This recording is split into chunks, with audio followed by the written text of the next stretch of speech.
Familiar yet unfamiliar territory for the Texans. Plus, what's guaranteed to get better for the Texans for the remainder of the season? Let's cuss and discuss in another edition of The Locker Room on YouTube. Let's get it. Hey, locker room. Yeah, we in the locker room. Texas talk. Yeah, you know what we about to do.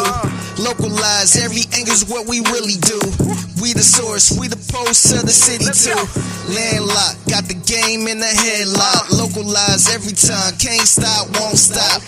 Yeah, we top two and we not too. Plugged in daily digital on you.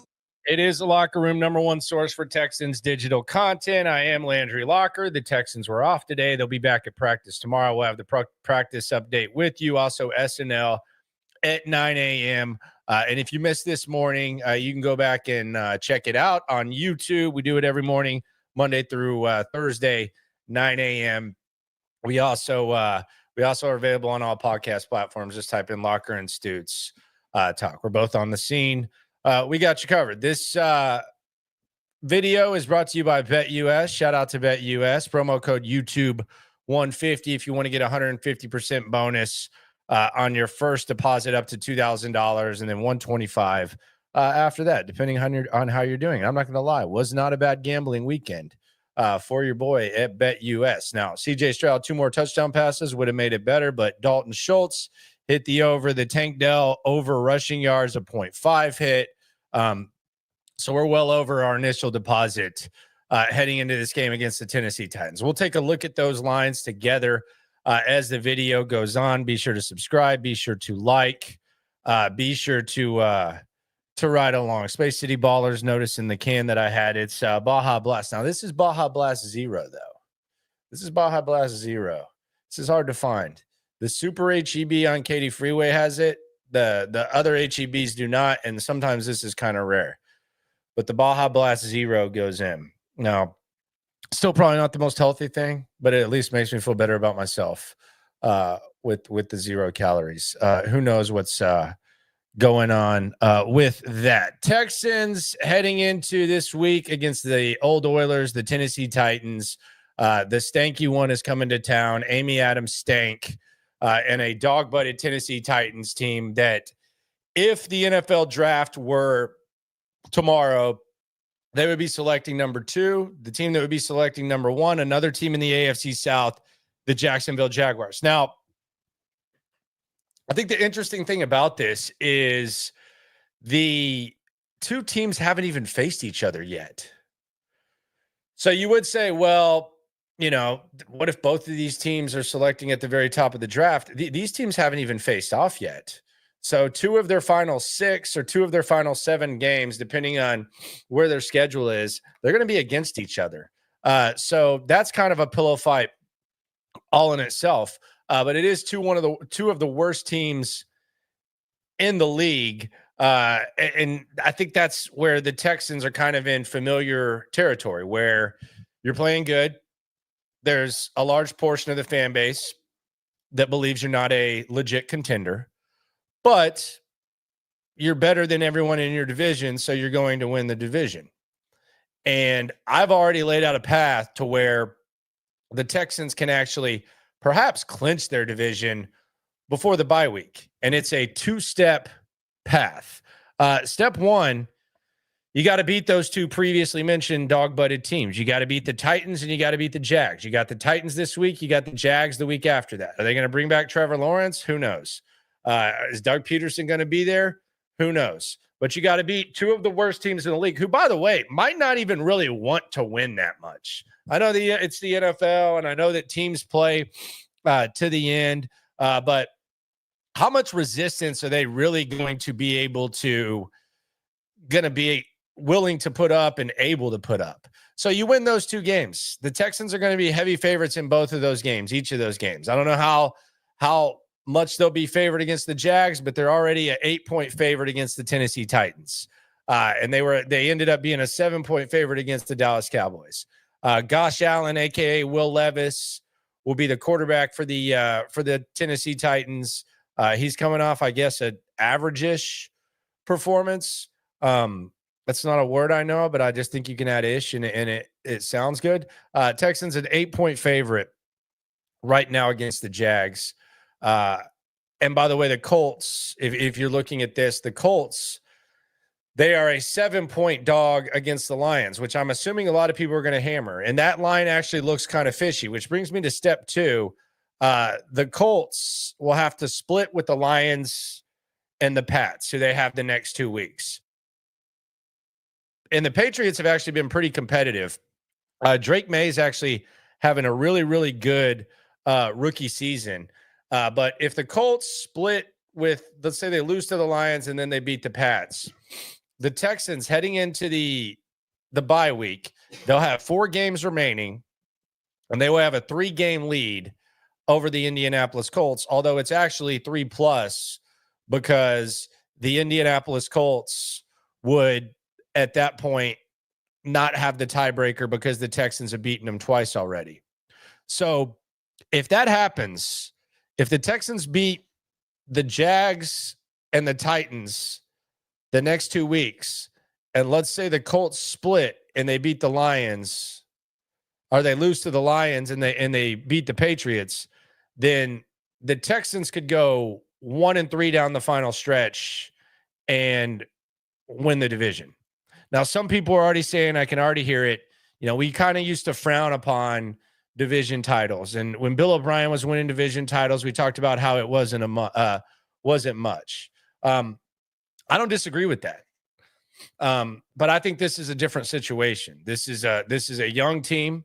This is a team that has potential to make some noise in the postseason, despite what we've seen because of the talent they have at certain positions. And this is not Brock Osweiler, you hoping that Brock Osweiler leads a team to a Super Bowl. This is not crossing your fingers and hoping that Brian Hoyer is going to be able to turn it up a notch and get the job done. It's not what this is. This is a lot different. This is not Bill O'Brien, Deshaun Watson, and company with a limited ceiling and no real hope at making a run. This is a team that has a lot of things going for it, and I don't know that we've seen this team's best ball yet. And furthermore, because you are in such control of the division, it also gives you an opportunity to where you could get to where you can get healthy at the right time in the playoffs. For the playoffs, you can get healthy, you can get ready. The Bill O'Brien teams that were winning the division, they were battling to the very end. I mean, the Christmas Day game against, or was it Thanksgiving? I don't know, against the Bengals. That it doesn't matter, Brian, AFC South champs. That was towards the end of the season. The Texans here, if you wrap up the division with an entire month left, and your seating is really clear, then you're able to get healthy. Why do you think teams fight so hard for buys? So that they can get healthy. Which brings me to the other layer of this with the Tennessee Titans. And I think this one is really, really, really interesting when it comes to kind of the double whammy with the Tennessee Titans. You're going to face the Tennessee Titans in Week 18. In Week 18, you might not have anything left to play for. What if the Texans, and we've been on the other side of this, and we watched the Texans with the Indianapolis Colts, and some were rooting for the Texans to lose. I'll raise my hand there. And some were disappointed that the Texans lost because they couldn't get Bryce Young. I'll raise my hand there as well. Ended up working out. But it was a miserable experience, even if everything had gone according to plan. It was a miserable experience. What if the Texans wrap up the AFC South? They have C.J. Stroud, Nico Collins, Will Anderson, Joe Mixon, and company icing up on the sidelines. And in the final game of the season, the Tennessee Titans, a.k.a. the old Oilers, let's say that they play their way out of getting Shedeur Sanders, or they play their way out of getting Travis Hunter by winning a meaningless game against the Houston Texans. That's an entire other element of this whole thing that I think would be funny when it comes to the Texans and the Oilers. That is really, really interesting. And James Clancy says, thank you, Lovie Smith. I don't thank Lovie Smith for anything. Because if they would have known that C.J. Stroud and Bryce Young were what they are, they should have blown the game anyways. They should have made it impossible. They should have made everyone on the team inactive. So I think Lovie Smith for nothing. It was still the right move to lose that game, no matter how it played out. Now, you can say, well, they like Bryce Young, and they did. But that's beside the point. You always want to put yourself in position to where you get to evaluate and you get to choose the quarterback. And who knows, maybe in their evaluation, they would have figured something out. But I'm not thanking Lovie Smith for a damn thing at all. Yeah, something is in the air with the sniffles. Ain't no doubt about that. Do you think they draft Travis or the Titans or the Jags? My thing is this, and I know that people are saying, and I've heard people talk about the Jags if they get the number 1 pick, and the popular opinion is, well, it doesn't matter because they don't need a quarterback. So it's not like they're going to take Shedeur Sanders. Maybe they take Travis Hunter. For me, I think that what happens if the Jags have the top pick, and why I think it would be a bad thing, is I think they get a new GM. I think that GM gets to trade the pick. Whichever place Shedeur Sanders, Dion decide they want to go, they're going to make the trade with them, and they're going to have a lot of draft equity to work with. Now, obviously, you got to draft the right guys. We saw what the Texans did with Deshaun Watson. They were able to capitalize. The Chicago Bears right now, not looking too great. Ryan Poles, that Hall of Fame ceremony that I think he had planned and a lot of people had planned for him, I think it's been canceled, along with Joe Douglas's and Chris Ballard's. But that's what I think happens.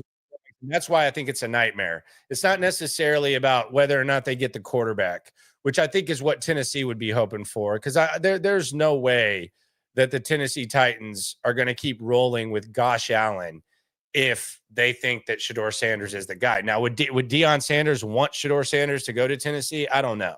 I don't know if he would be okay with that or not.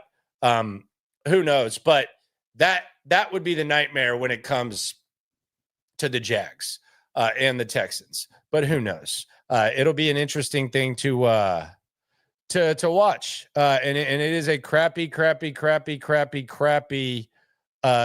division. Here's my question when it comes to the Texans. If you are someone that's holding on hope that this team can still win 2 playoff games and get into the conference championship, here's my question when it comes to the Houston Texans as we know them right now and as we're going to see for the next 6 games. Here's my question. What is guaranteed to get better for the Texans? I know some people will say, well, there's no guarantees in football. You never know week to week. Yeah, I get it. Okay, Hardo, I understand. I get what you're saying. Yeah, there's no guarantees. Anything can change. Sports are fluid, blah, blah, blah. I get it. But for this team, what do you think gets better? In your opinion, what do you think gets better for the Texans? In other words, like, what are the elements that you think get better for the Texans? And we can even talk about what elements do you think get worse. For me, I think the strength of this football team actually gets even better. I think the defense is only going to get better. It's going to get healthier. I think it's going to get more confident. I think once the playoffs happen, DeMeco Ryans is a guy who shows that he puts together game plans that can keep you in a game. We've even seen that in the small sample size. The Cleveland game where they decided they were going to shadow Amari Cooper with Derek Stingley. We saw it in the Baltimore game where I know they kind of wore down, but they gave the offense a chance. If the offense had shown up, if they'd been able to not get physically dominated and worn down by the Ravens, that could have been a close game. Didn't happen. But in a playoff situation with a healthier defense, with what we've seen from DeMeco Ryans, I actually think the strength of this team improves. And I'm talking about the offense, the defense. Offensive line, no. Does it get better? Don't know. I'm not going to subscribe to this. It can't be worse than it was last year. I don't know how many times guys have to get burned with that. John McClain, I feel like, has said that for the last 6 years, and it hasn't been true.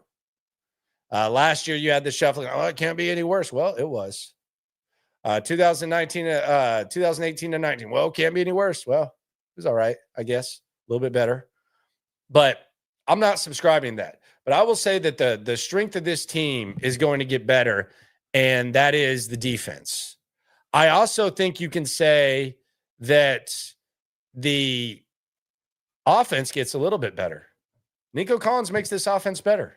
How much better? Who knows? does getting better matter when you're playing better competition? Who knows? You without Nico Collins, you were playing some decent football teams. You weren't facing the kind of teams that you're going to face in December. Kansas City, Baltimore, Miami, I guess they're okay with Tua, but their defense has been playing a lot better. And then when the playoffs come around, Pittsburgh, Buffalo again, probably a little bit more healthy than they were. Kansas City, the Ravens, the Broncos, their defense is playing well as well. You're going to be playing better teams. So how much does that matter? But those are the two things I will say. I will say the offense gets a little bit better with Nico Collins, and the defense gets a lot better, especially whenever the playoffs come around. Zach says anything can happen in the playoffs. I don't disagree with that, but let's be honest. A crappy offensive line is not going to, and this is kind of the but.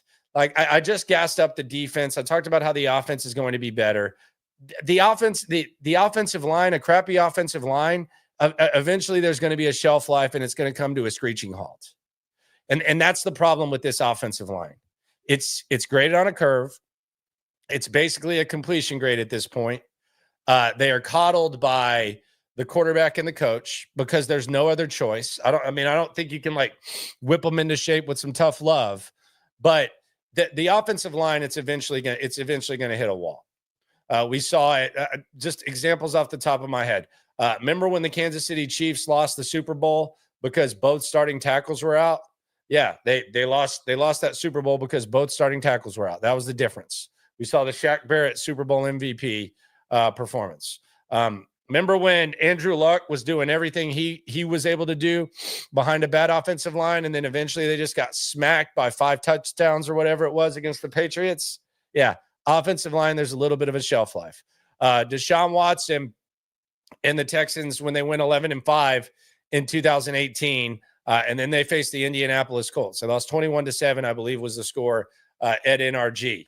There's a shelf life with a bad offensive line. Defense travels. Defense will keep you in a lot of games. Bad offensive line, eventually, when it comes to the playoffs, a lot of these teams are really, really good in the trenches. It comes to a screeching halt. And I forecast, I think it's possible for the Texans to get to an AFC championship game.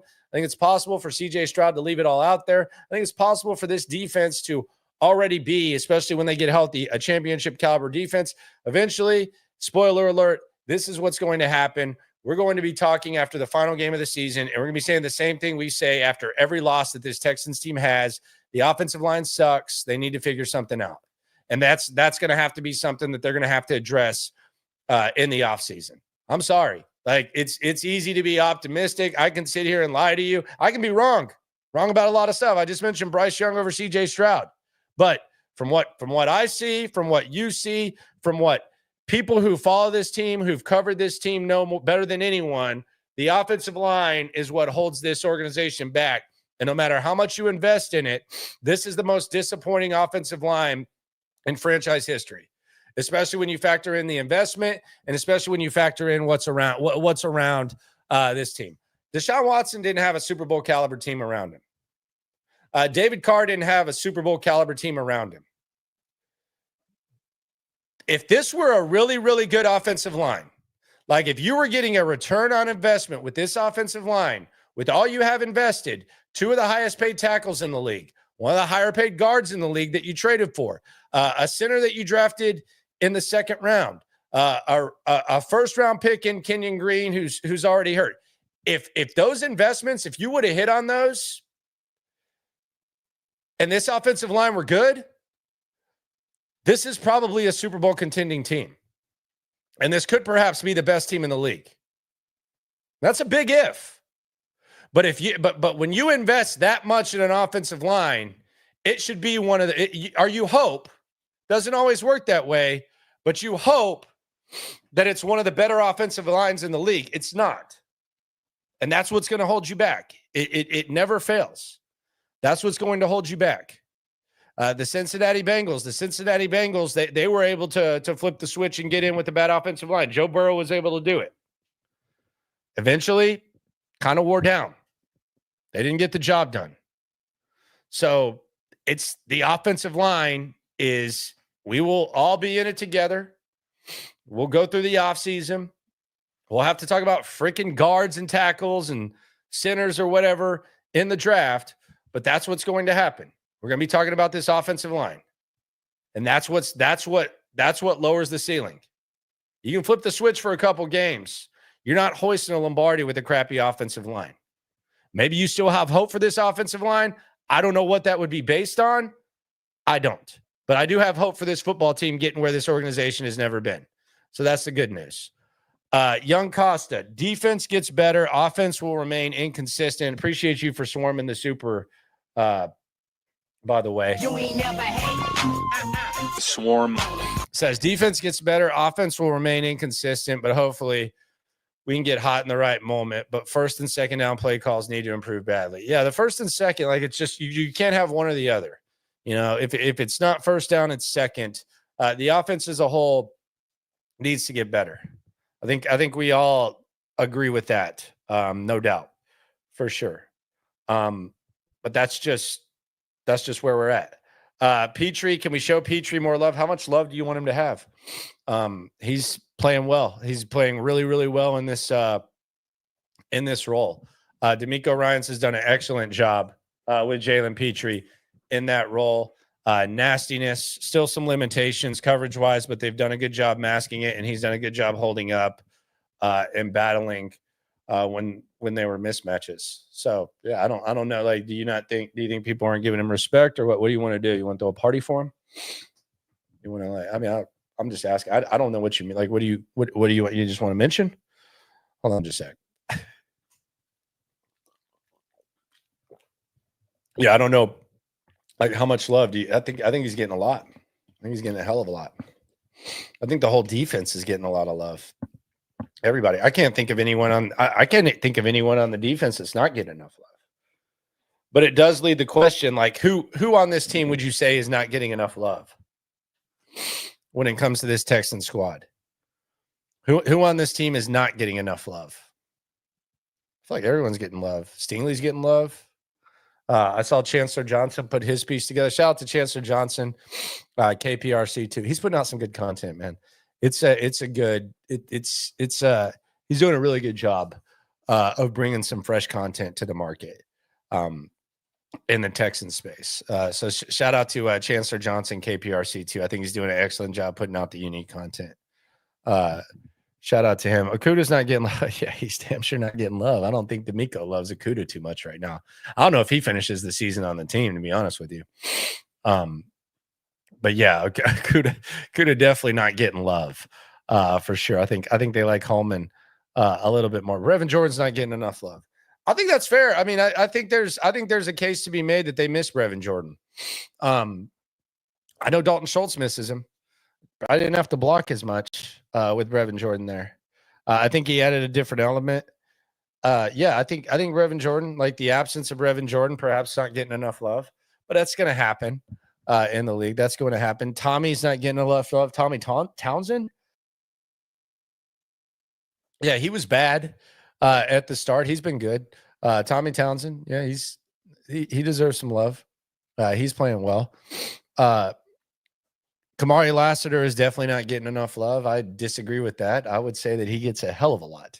He is very well missed. I think Kamari Lassiter, I think he was in the discussion for defensive rookie of the year. I would disagree with that. Al Shire not getting enough love. Yeah, I guess I could see that. Like there's an extra element, an intangible element with Al Shire. I could see him not getting enough love. Is Neville Hewitt still playing? He's playing less. Devin White's been good, man. Devin White's kind of taking away some snaps from Toa. You're obviously not seeing the Devin White that was in Tampa Bay, but a 26-year-old, he's buying what D'Amico's selling. He might not be getting enough love, to be honest with you. Just his sheer presence out there. Laramie Tunsil's not getting enough love. I mean, he's one of the most despised players by the fan base, despite being by far and away the best offensive lineman on the squad performance wise. Yeah, he gets love, man. He gets He gets some water carrying for sure. Case Keenum. Come on, dude. Now we're just trying to be funny. Let's take a look at these lines, the Bet US lines, and this one's going to be a short one. We're going to get ready for practice tomorrow, get geared up for that. Let's look at these Bet US lines. I haven't really even looked a ton into these. I want to see if they even have the Texans props up. Last week we went with the Schultz. Let's go with the props. Sometimes they kind of wait on these, but we will make a parlay bet here. Why not? You see that account 2100 already made one bet. All right, so here we go. This is the Titans, the Texans versus the Titans. Yeah, we were on the Colts. Game props, touchdowns. Yeah, we haven't gotten the player props yet. So there is that. The Texans are at -8. God, that's a lot. Over under 41.5. That's kind of a lot too. I don't really like anything. We'll wait for the props, but if you want to make a bet, you know what? Don't threaten me with a good time. Let's go ahead and go with the Texans total points odd. What's the point of that? It's like flipping a coin. Team to score first, race to 10. Total points. Houston total touchdowns over 2.5. Yeah, let's go over 2.5. Let's go Texans to win. Let's not even take the 8. Are they even gonna? Can I parlay that? Yeah, I can. It's still not the best odds. All right, so Texans over 2.5 touchdowns. Texans to win. Longest touchdown over under 24.5. Total points odd. Not doing all that crap. So we'll just take the bunny right here. We'll take the -150, and we will put $300 on that. We'll put 330 to win, 251. So there we go. Texans have to score 3 touchdowns and win, and there you go. That's safe money. It's casual. It sucks if you lose it, but that's the way that you pile up. So there you go. 2.5 touchdowns, and a Texans win. Bada bing, bada boom. You can do the same thing. Bet US promo code YouTube 150. If you want to get down with that and get it going. So you put 10 in, you got 25. Go ahead and do that. Figure that out. When do we get our first Harris sighting? Like, what do you mean sighting? I've seen him. What do you mean by Harris sighting? You'd have to elaborate on that. I don't know what I've seen him. He's there. I don't know what you mean by Harris sighting. That's kind of a John Harris. I see him every day too. I was assuming you're talking about Christian Harris. I've seen him. But John Harris, yeah, he's doing great. Doing a great job on the sidelines. With how good Henry To'oTo'o is playing, does Harris take back his starting spot? I would say no. I actually don't think that's a bad idea. Christian Harris is fast as hell. Did y'all know Christian Harris has only been playing linebacker now for 6 years? In his entire time playing football, Christian Harris has been playing linebacker for 6 years. He was an H-back and a DB. Actually in Baton Rouge. I think his high school was on LSU's campus. And he ended up leaving there and going to Alabama. And as soon as Nick Saban saw him, he said, man, this guy's a freak. This guy's fast as hell. You know what? Hey, kid, you want to start for me at linebacker? Christian Harris started for Nick Saban for 3 years, the first 3 years that he played linebacker. And then the Texans drafted him, been hurt for a while. But this is only Christian Harris, his 3rd year as a pro. This is his 6th year to play linebacker, to play the position. He's relatively raw when it comes to being a linebacker. Football player, sure. But no, I don't think that he takes Henry's spot. I think they'll probably split it up accordingly. We also don't know what he's going to look like. If you want to talk about being rusty, football shape, all that crap that we talk about. I mean, we're talking probably December, mid-December, something like that, if that. I think he's getting a little bit closer. We talked about Okudah being close, 2 weeks ago? Was that when I started that? The loyal viewers will know. But you kind of got the sense that Okudah was close like 2 weeks ago. I wouldn't say close with Harris yet. And who knows what it looks like when he ramps up. I would be shocked to hear about him practicing too soon, but we'll keep an eye on it and see how it goes. But yeah, he's going to be real rusty. I agree with that. Harris is still on the roster. Well, he's not on the active roster. That's for sure. He's down there, designated to return. Perez says Harris is not playing the season. D'Amico said he was. I don't know. I mean, I warned you about the 4-week thing. But hey, you heard it here first. At Perez 88, if y'all want to tweet it out or anything, at Perez 88 says Harris is not playing this season, per sources. I added the per sources part. Someone says there's a bug going around the city. Get some emergency. I will after this. I'm going to gut it out, though. Got to gut it out. I'm like the Willis Reed of the digital game. It doesn't matter. I'm going to be here no matter what. Give a damn. I'm like who's someone who plays hurt a lot? Willis Reed. Do I think Okudah gets cut? I think it's possible. If he plays like he did again, I think it's possible. I mean, what are you going to get off the street? I don't know. What if they brought back Desmond King again? But I think it's possible. And that was a possibility from the beginning. I don't know how he fits in, but D'Amico doesn't seem to have a lot of patience for that. I mean, he owes Jeff Okudah nothing. It was a tire kick. They didn't respect Okudah enough to even let him hold down the starting spot for Kamari last year. They let Davis Mills hold down the starting spot for CJ Stroud. That should tell you all you need to know there. So, yeah, do I think Okudah gets cut this week? I don't know. I mean, what value does he bring? I think they like Holman better, obviously. I actually think Chris Boyd might be better. Chris Boyd's kind of Chris Boyd's just a special teamer, but he's kind of a battler. So that's the remedy for a cold. High-grade marijuana called Kush on the streets. Did you know what that was? I don't think we see Desmond King. Like, at some point, does Desmond King just say no? Like, he needs to treat this like at school drug programs. You remember DARE programs? But most of y'all probably don't even remember that, right? I'm kind of dating myself. Just say no. Remember, like, the just say no to drugs before they started trying to make us do a bunch of drugs. Government took over the drugs. Just kidding. But remember when they used to say just say no? That's what Des King should do if they call him again. I mean, it's what are we? What's it been? 20 times now they've cut him and then brought him back. 21's too much. I think it's actually 3, but I mean, at some point you gotta say, "Come on, coach." I've cleared out my locker 3 times. I'm good with y'all. I want nothing to do with y'all. No excuse for Jeffrey Okudah. I don't know. I mean, but at some point, like, just say no. This is your brain on drugs, crack's egg. The drug program at the school. Did y'all have like a puberty program too? You remember when they talked to you about like, I think it was 5th grade.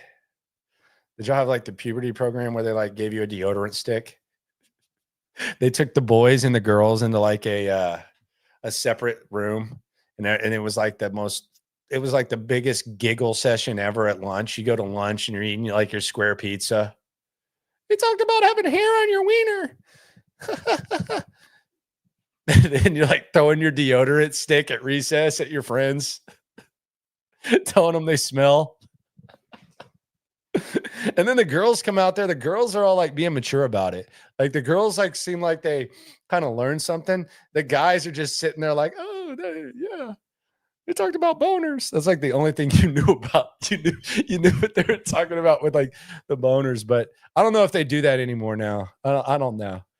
But back in the like the 90s, you had that thing. Nah, Frank, you're actually wrong about this. This is a I had a stash in 6th grade. Nah, man, I didn't really hit puberty till like sophomore year.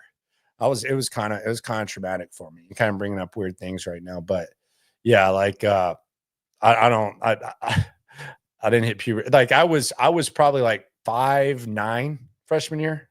I was like a starting shooting guard, and then I shot up 6 inches between sophomore and junior year. Like I was like 6'4", 6'5", junior year.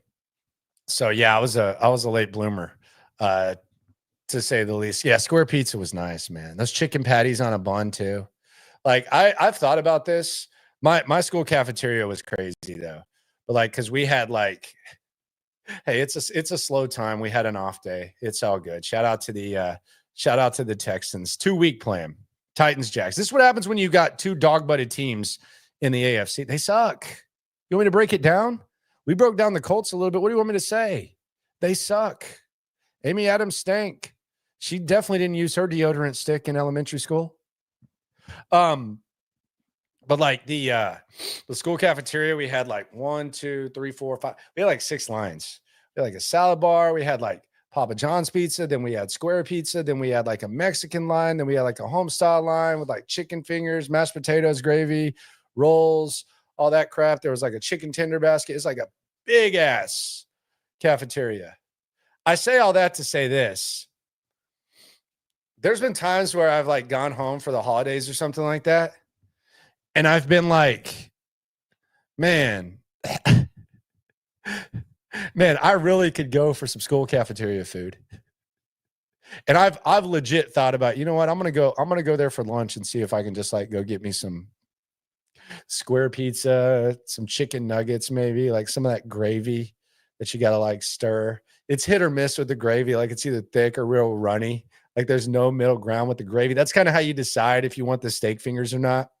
Is what the gravy looks like. And when you get it like thin, you just like put so much pepper in it to try to thicken it. But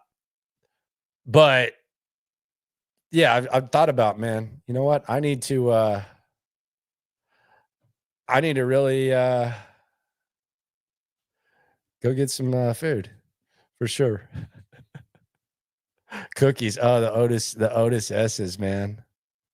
The Otis S's. How about that? Mashed potatoes and gravy went hard, man. You get 2 orders of that. No doubt. Chi-Town Bread says, I ignored some quote. I didn't see your quote, buddy. What did you say? Had to be a white school. Of course it was a white school, dude. But yeah, I was definitely starting to shoot a guy. I promise you that I would blind potluck you, and I bet you I would beat you one-on-one. It'd be pretty easy. Promise you. Blind potluck. Don't even know you. Like average Joe is probably like 75%. Blind potluck. 100% promise. No doubt. No doubt. Retired from the game now. Retired from the game. Gustavo, y'all sleeping on the breakfast pizza? Man, I don't know anything about that breakfast pizza. But to answer the previous question about the Texans, where I think they get better, I think it's on the defense, and I think it's on the offense somewhat, but it goes back to what we've been talking about all year, and that's that there is a serious problem, and there's something that we all need to face. We've lived it, we know it, we see it. There is a very big dark cloud over this team. No matter how much D'Amico and CJ try to give the positive energy to the offensive line is not going to allow this team to reach the ultimate goal.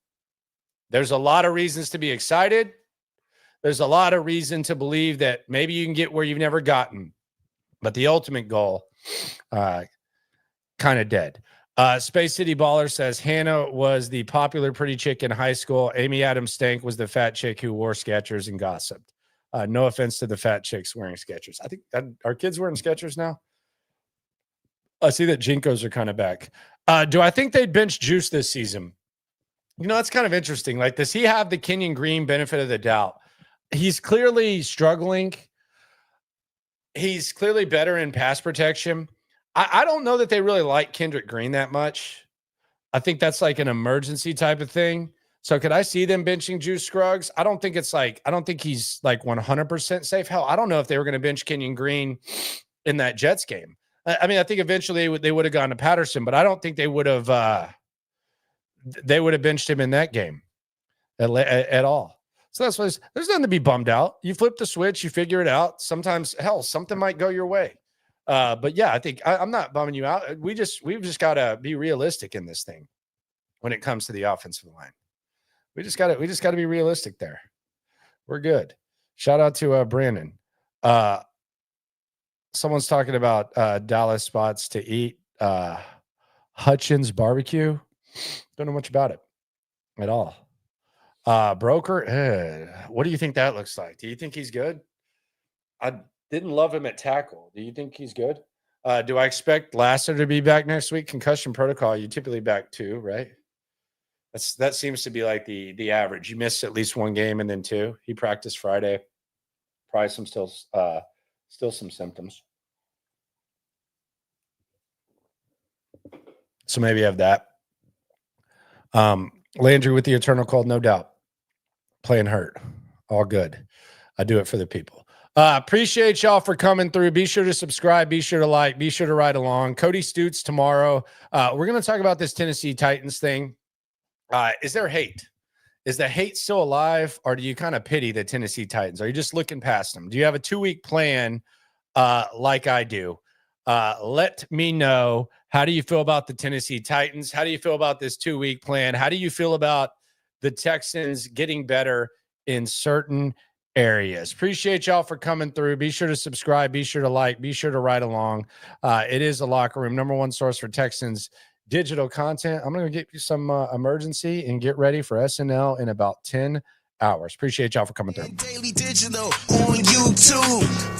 We got taste for days. Opinions to give. We got takeaways. If it's up, then it's up. We #1. You don't need to try your luck.